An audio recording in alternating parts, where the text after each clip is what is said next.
제가 어제 이 욥기 20장을 이렇게 묵상을 하고 말씀을 준비하다가 이 친구, 그러니까 이제 오늘 20장은 소발이에요. 소발.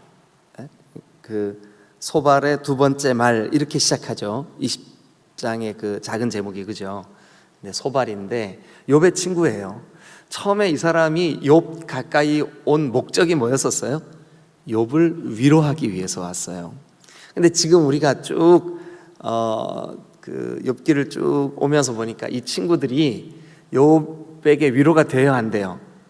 안 돼요. 그래서 그냥 저도 모르게 이 친구들은 뭐 이래 하면서 친구들을 정죄하는 마음이 제가 묵상하는 가운데 딱 들어온, 이 소발 이 사람 안 되겠네 이런 생각이 딱 들어오는 순간, 너는 왜 남을 정죄하냐? 이 생각이 딱 드는 거예요.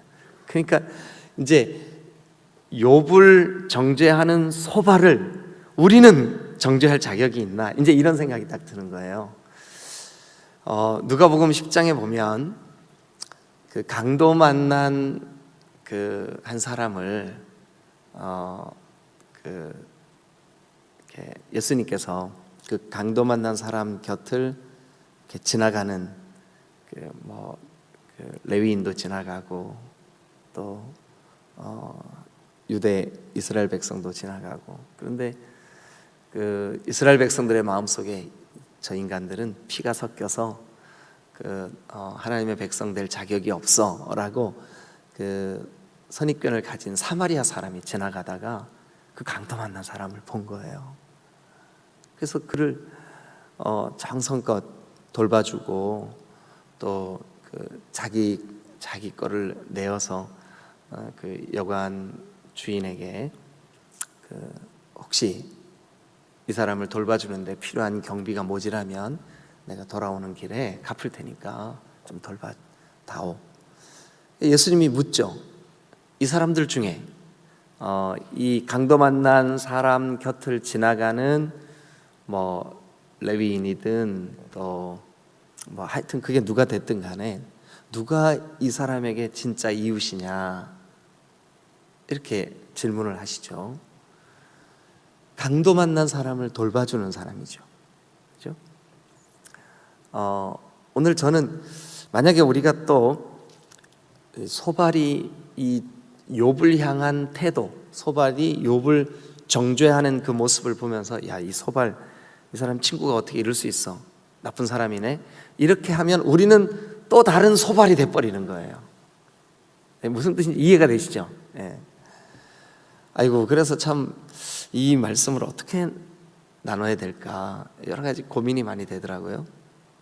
그래서 우리가 이렇게 한번 해보면 좋겠다는 생각이 들어요. 뭐냐 하면, 여러분 욥은 지금 위로가 필요하잖아요, 그죠? 위로가 필요해요. 욥을 누가 어떤 능력자가 욥에게 와서 욥이 상실하고 또 욥이 마음이 상하고 욥이 고통을 겪고 있고 질병에 시달리고 있고 이거를 누가 해결해 주겠어요? 하나님 말고는 해결할 수 있는 아무도 없어요. 그 머리끝부터 발끝까지 난 그 종기를, 그 피부병을, 그 아픔을 누가 고쳐주겠어요? 하나님밖에 없잖아요, 그죠? 그러니까 친구들이 곁에서 같이 있어주는 것은 사실은 그들이 그냥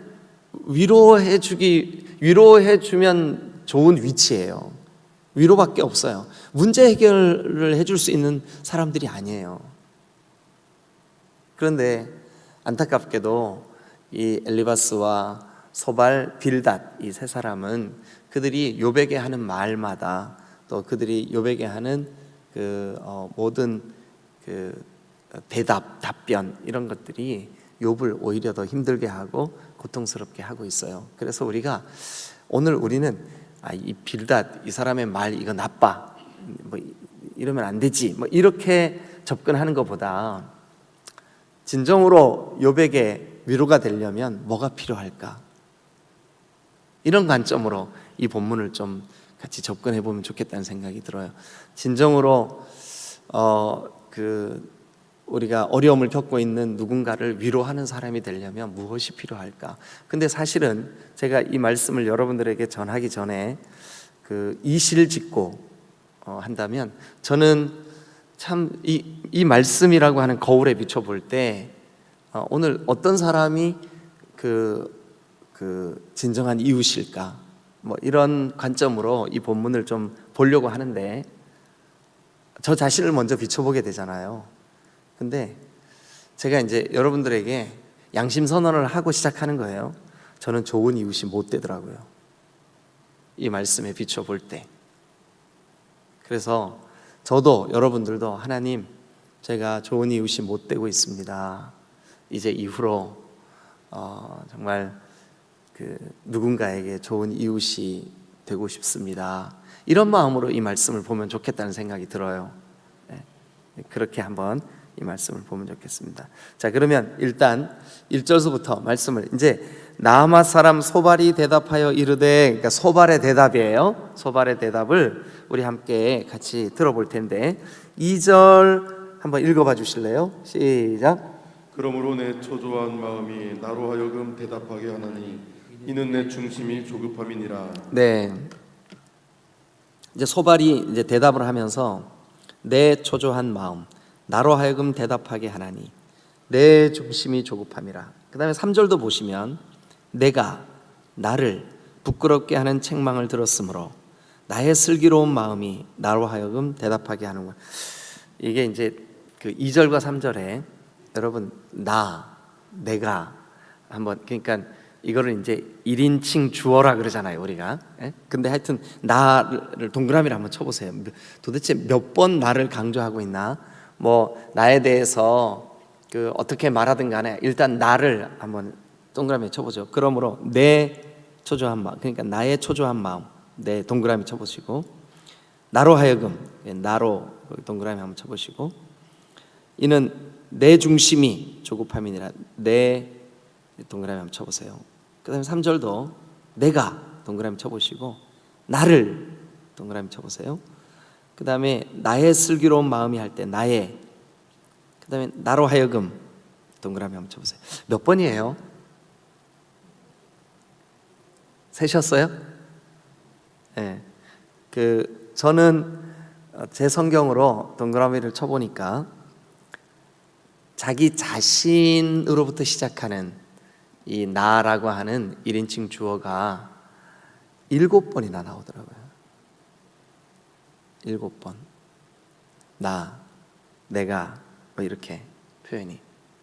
근데 이제 제가 서두에 정말 좋은 이웃, 이 강도 만난 사람에게 진정한 이웃, 그를 돌봐준 사마리아 사람, 그죠?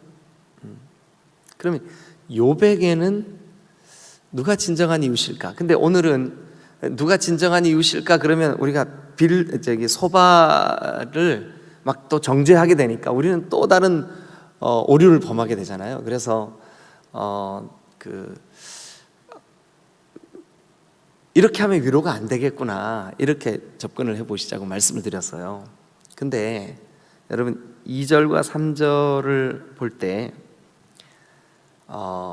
누군가를 위로할 때 혹은 또 누군가에게 친구가 되어질 때, 저도 저 자신을 가만히 생각해 보니까 정말 카운셀러가 되기는 어려울 것 같더라고요.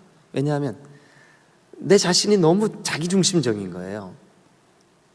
그러니까 여러분, 내가 이렇게 자기중심적인 뭐라 그래야 되죠? 태도, 이런 걸로는 우리는 위로자가 될 수 없어요. 진정한 위로를 줄 수가 없어요. 여러분, 근데 이 소발이 욥에게 지금 20장을 통해서 하는 말을 우리가 이렇게 조금만 생각해 보면 굉장히 나 중심이에요. 여러분, 우리가 이 대목에서 예수님을 잠깐 한번 생각해 보시자고요. 하나님의 독생자예요. 빌립보서에 보면 하나님과 그 근본이 같으신 분이에요. 근본 본체시나 하나님과 동등됨을 취할 것으로 여기지 아니하시고 자기를 비워 종의 형상을 가지사 자기를 하나님과 동등하신 자기가 그 성자 하나님께서 자기를 종의 모양으로 낮아지셨어요. 그런데 우리는 예수님과는 정반대로 어떻게 하고 있냐 하면 너무나 나 중심인 거죠. 나 중심, 자기 중심. 교회들도 좀 그런 것 같더라고요. 교회들도 굉장히 좀 이 한국의 현대 기독교가 너무 자기 중심이 아닌가 그런 생각을 좀 하게 돼요. 그러니까 정말 우리 주변에 누군가의 위로가 되고 누군가의 친구가 되고 누군가의 격려가 되려면 내 중심의 가치관을 좀 내려놔야 되지 않나 그런 생각을 해봐요. 그런데 여기 소발의 모습이 내가, 나의 이렇게 자기 중심적인 말투가 욥의 가슴을 아프게 하는 거죠. 강도 만난 어떤 사람 두들겨 맞아서 만신창이가 된 어떤 그 사람에게 또 다른 아픔을 가중시키고 있는 거죠. 이게 우리의 모습이 아닌가 하는 생각이 들어요. 자, 그 다음에 이제 두 번째로 한번 가볼게요. 두 번째로 가서 보면 이제 4절, 5절 여기 한번 볼게요. 4절 한번 읽어보실래요? 시작. 내가 알지 못하느냐 예로부터 사람이 이 세상에 생긴 때로부터 5절도요. 악인이 이긴다는 자랑도 잠시로 경건하지 못한 자의 즐거움도 잠깐이니라. 그러니까 일단 소발은 욥에게 그렇게 말하고 있는 거예요. 너 이 사실 모르냐? 또 옛날부터 이 세상이 생긴 때로부터 악인은 자기가 내가 이겼어 라는 자랑 그거 잠깐이야. 결국 악인은 망해. 그러면 이 말은 소발이 지금 욥에게 말을 하면서 욥 너는 누구라는 선입견을 깔고 지금 얘기하는 거예요. 너 지금 네가 받는 이 고난, 네가 받는 이 아픔, 네가 받는 너의 곁을 떠나버린 이 모든 상실 다 뭐 때문에 생긴 일이라고 지금 소발이 접근하는 거예요. 너 악인이야. 그리고요 또 5절에 보면 뒷부분은요 경건하지 못한 자의 즐거움이 잠깐이야. 그러니까 욥 너 경건하지 못해. 근데 이거요 이제 소발의 말인데 하나님은 욥을 뭐라고 그랬어요? 1장과 2장에서 우리 지나갔지만 하나님은 욥을 뭐라 그랬어요?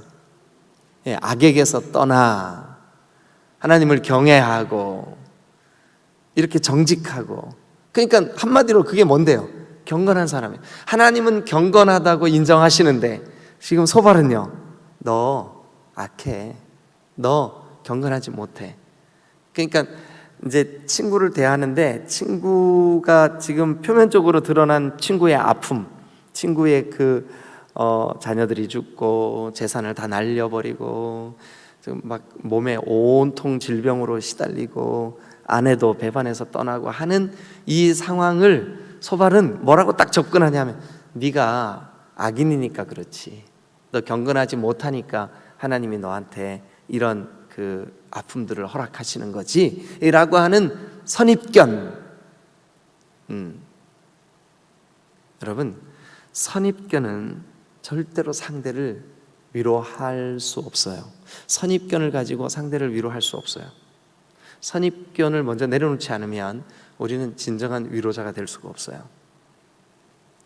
근데 가만히 생각해 보니까 우리가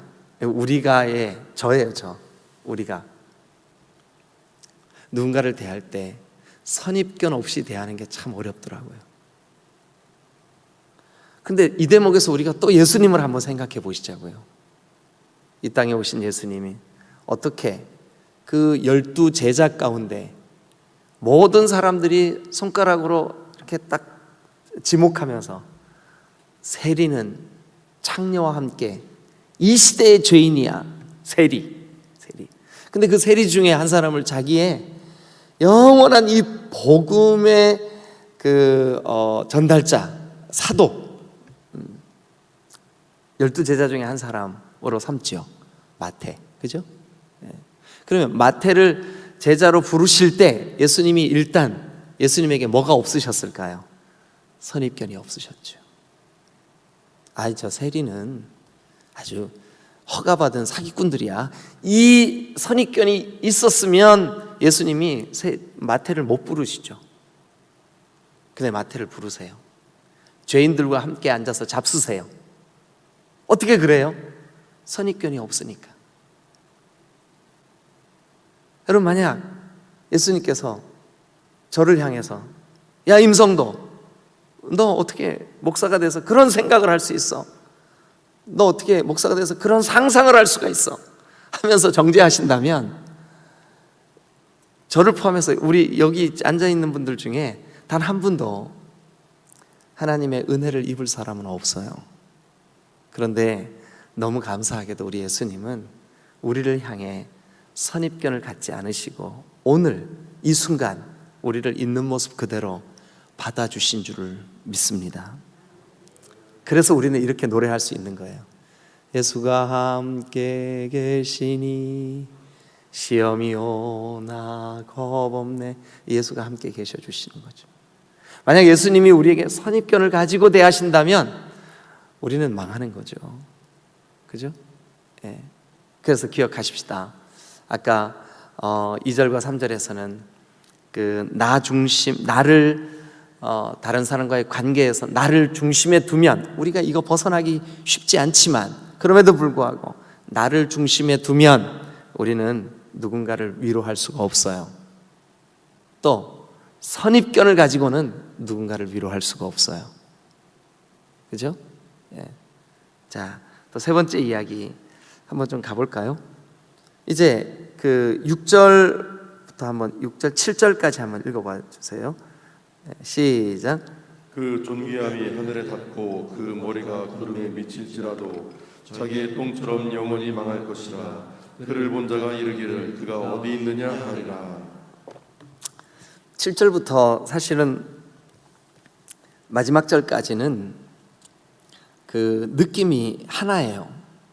뭐냐 하면 이 소발이 욥을 향해서 뭐라 그래야 되죠? 너 하나님의 진노가 너에게 임한 거야. 이 태도예요. 그래서 한번 보세요. 7절. 자기의 똥처럼 영원히 망할 것이라. 그러니까 너 지금 현재 네가 회개하지 않고 네가 너에게 닥친 이 고난이 너의 죄 때문이라는 것을 인정하지 않으면 너 망해. 근데 그 말이요 계속 가요. 어디까지 가냐 하면 28절도 보세요. 그의 가산이 떠나가며 하나님의 진노의 날에 끌려가리라. 하나님의 진노의 날. 27절도 보세요. 하늘이 그의 죄악을 드러낼 것이요 땅이 그를 대항하여 일어날 것인지. 그러니까 하늘도 땅도 너를 대적할 것이고 너에게 진노를 발할 것이고 너는 망해버릴 것이고 막 이런 말투예요. 그래서 느낌이 어떠냐 하면 이 소발의 이 말들이 다 욥에 대해서 잠깐이라도 아우 내 친구 너무 안 됐다, 불쌍하다, 이런 걸 한마디로 좀 어려운 말로 긍휼 그러잖아요. 불쌍히 여기는 마음. 근데 소발이 욥을 향한 불쌍히 여기는 마음을 갖지를 않았어요. 그래서 여러분, 우리가 누군가의 위로가 되려면 나 중심의 가치관을 내려놓아야 하고 또 누군가의 위로가 되려면 선입견을 내려놓아야 되지만 마지막 한 가지는 뭐냐 하면 긍휼의 마음이 없으면, 긍휼이 없으면 상대를 위로할 수 없습니다. 불쌍히 여기는 마음. 여러분, 긍휼은 그 하나님이 그러시잖아요. 하나님은 사랑이시라. 그런데 하나님의 사랑을 가장 따뜻한 형태로 우리에게 보여주신 게 뭐냐면 긍휼이에요. 우리를 불쌍히 여겨주셨어요. 여러분, 이거 놓치시면 안 돼요. 이거를 꼭 붙잡으세요. 하나님이 나를 불쌍히 여기셨어. 하나님이 나를 불쌍히 여기셨어. 여러분, 그 예수님이 이 땅에 오셨을 때 복음서에서 다윗의 자손 예수여 나를 불쌍히 여기소서 했던 사람들은 다 주님의 긍휼을 입어요. 주님 나를 불쌍히 여겨주세요. 어제 이 말씀을 묵상하면서 그런 생각이 들더라고요. 나와 소발이 똑같구나. 근데 내 속에 주님의 긍휼을 조금이라도 닮을 수 있다면 참 좋을 텐데, 근데 내 안에 긍휼이 없구나. 여러분, 우리가 만약 우리의 여러분 목장 식구, 또 여러분들의 배우자, 가족, 또 여러분들의, 근데 이제 그 긍휼이 쉽게 일어나는 대상이 하나 있긴 해요. 누구냐 하면 자녀예요. 자녀. 사실은 우리보다 더 잘 먹고 잘 살잖아요, 우리의 자녀들이. 아닌가? 뭐 이제 예를 들면 우리 최영락 목사님보다 주원이가 훨씬 더 행복하고 걱정도 없고 잘 입고 잘 먹고, 왜냐하면 부모가 다 책임지니까. 그런데 최영락 목사님 입장에서 볼 때는 늘 딸이 불쌍한 거예요. 근데 최영락 목사님이 지금 무슨 생각을 딱 품고 있냐?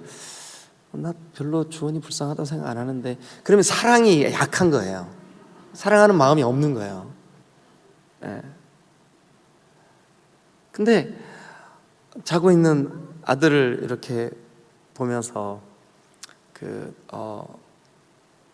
이불을 끌어당겨 주는 그 부모의 마음은 뭐냐 하면 이 아이가 불쌍한 거죠. 아유, 불쌍하다. 근데 여러분, 이게 뭐냐면 긍휼이에요. 근데 여러분, 우리 예수님이 우리를 긍휼히 여겨주셨어요. 그래서 우리가 구원받을 수 있었던 거예요.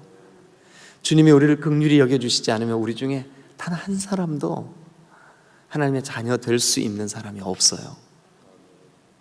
그런데 소발에게는 지금 그게 부족했던 거죠. 우리가 진정으로 누군가의 위로가 되는 사람이 되려면 긍휼의 마음이 필요한 거죠.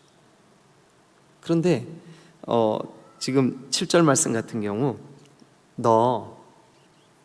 네가 싸놓은 똥처럼 너 망해.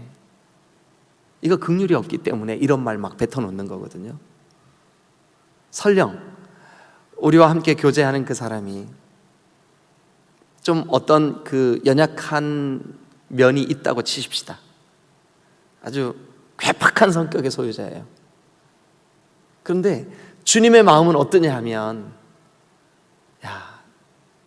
그래도 내가 저 사람 위해서 십자가 졌어. 이게 이제 주님의 심정이잖아요. 그러니까 여러분, 주님이 이 땅에 오셔서 사역하셨던 걸 가만히 한번 생각해 보세요. 빈 들판에서 5천 명이 넘는 사람들이 예수님의 말씀을 듣느라고, 하여튼 어쨌든 예수님도, 사도 바울도 그들의 특징이 뭐냐 하면 하나님의 복음, 이 하나님의 나라의 그 메시지를 전해주는 일에 막 굉장히 집중하셨죠. 그런데 그렇게 하시다 보니까 설교가 너무 길어졌어요. 그래서 이 사람들이 배가 너무 고팠어. 그래서 먹을 것을 좀 줘야 되는데 제자들은 뭐라 그래요? 동네 가서 사 먹고 오라 그러십시다. 근데 예수님은 뭐라 그러셔요? 그 무리들을 불쌍히 여기사 너희가 좀 주면 줄 게 뭐 없냐. 이게 주님의 마음이시죠. 불쌍히 여기는 마음, 그걸 긍휼. 여러분 사실 지금 오늘 이 순간에도 주님이 나를 그리고 여러분을, 우리 한 사람 한 사람을 긍휼히 여겨주시는 줄로 믿으시길 축원합니다. 근데 이 믿음을 가지셔야 돼요. 자, 말씀을 한번 정리해 볼게요. 여러분, 우리도 주님이 성도로 또 하나님의 나라 백성으로 불러주셨어요. 그래서 우리가 누군가에게 위로자가 되면 참 좋겠다는 생각이 들어요. 근데 위로자가 되려면 세 가지가 필요해요. 첫 번째는 나 중심의 말투나 가치관이나 나 중심의 생각을 내려놓아야 돼. 나 중심의 사람이 나 중심에서 벗어나야 누군가를 위로할 수 있어요. 두 번째는 상대에 대한 선입견을 내려놓지 않으면 우리가 위로자가 될 수 없어요. 세 번째는 우리에게 주신 이웃, 그게 누가 됐든 간에 불쌍히 여기는 마음을 품을 때 우리가 위로자가 될 수 있습니다. 근데 예수님이 여러분 자기를 비웠어요. 그리고 죽기까지 우리를 위하여 종이 되어 주셨어요. 예수님이 나에 대한 모든 선입견을 다 내려놓으셨어요. 그리고 나를 받아주셨어요. 예수님이 나를 향하여 무한대의 긍휼을 베풀어 주셨어요. 그래서 소발과 너무 닮아 있는 나, 위로자가 될 가능성이 너무나 빈약한 나, 이 말씀을 묵상하면서 내가 소발한테 야, 이 사람 뭐 이런 사람이 다 있어 라고 말할 자격이 눈꼽만큼도 없다고 느껴지는 나, 그런데 나에게도 주님이 소망을 주셨어요. 왜냐하면 나를 사랑하셔서 나를 위해 십자가를 지신 그 거룩하신 하나님의 아들께서, 하나님께서, 성자 하나님께서 여러분 자기를 비워 십자가에 오르셨고, 그리고 나에 대한 모든 선입견을 다 포기하셨고, 또 나를 사랑하시되 긍휼을 가지고 나를 사랑해 주셨기 때문에 오늘 우리가 다 함대히 십자가 밑에 나아갈 수 있고, 주님의 이름을 부를 수 있고, 주님의 도우심을 구할 수 있고, 하나님을 향하여 아바, 아버지 하고 부르질 수 있고, 여러분 이게 예수님 때문에 되어진 놀라운 소식이라는 것을 기억하시기를 주님의 이름으로 축원합니다. 할렐루야, 할렐루야. 그래서 오늘 아침 기도하실 때 주님, 제가 예수님 닮게 해주세요. 네, 주님, 저도 누군가에게 위로자가 되게 해주세요. 할렐루야. 기도하시겠습니다.